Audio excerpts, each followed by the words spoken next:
Some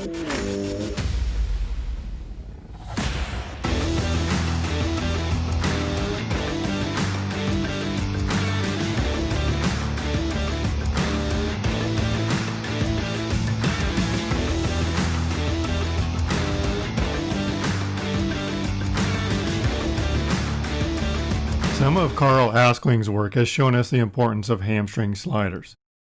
How it was originally described is similar as what is being shown here. Now you're working the left leg or the front leg, and you're eccentrically loading via moving the back leg.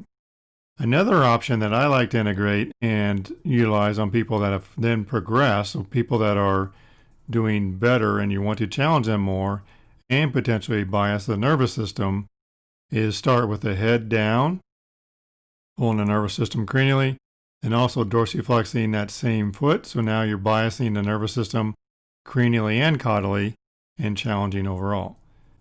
To better understand how we integrate these types of exercises in our hip pain and lower extremity pain patients, including back pain patients, check out our courses on rehablearningcenter.com. Take care.